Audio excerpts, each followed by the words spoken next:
இது ஒரு விதமான மார்க்கெட்டிங் ஸ்ட்ராட்டஜி.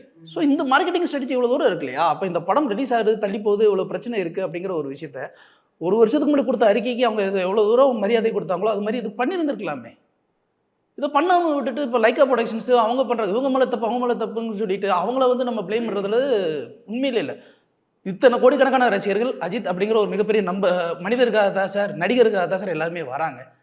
இப்போ அவங்கள இதை சீட் பண்ண மாதிரி இருக்கு சார். அண்ட் இது ஒரு பக்கம் வந்து நெகட்டிவா மாறுமா சார்? ஏன்னா இவ்வளோ போஸ்ட்போன் பண்றீங்க, படத்தோட அப்டேட் தராம நீங்க எங்களை இவ்வளோ காக்க வைக்கிறீங்க. அப்படி என்னதான் இருக்குன்னு படத்தை பார்க்க வந்துட்டு அவங்களுடைய எக்ஸ்பெக்டேஷன் லெவலில் ஃபுல்ஃபில் பண்ணாலும் எல்லாமே அப்படி நெகட்டிவா வந்துடும். இப்போ நம்ம கங்குவால பார்த்தோம், எக்ஸ்பெக்டேஷன் ஓவர் கொடுத்து வெளில வந்து இது நல்லா இருக்கு நல்லா இல்லை அப்படின்னு. அதே மாதிரி இந்த படத்தை இவ்வளோ நாள் தீட்டினது நல்லா இல்லை அப்படின்னு சொல்லிட்டு ஒரே ரிவ்யூவில் முடிச்சுவாங்களே சார். அப்போ நெகட்டிவ் அமையாது இது ஃபுல்லாவே?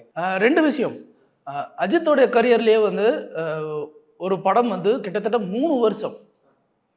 3 வருஷமாக வந்து அந்த படத்தோட ப்ரொடியூசர் ப்ராப்ளம், ஃபினான்ஷியல் ப்ராப்ளம், இந்த மாதிரி பல பிரச்சனைகளுக்கு அப்புறம் அந்த படத்தோடைய டைட்டிலே மாற்றப்பட்டு அந்த படம் சூப்பர் டூப்பர் ஹிட்டாக ஓடுச்சு.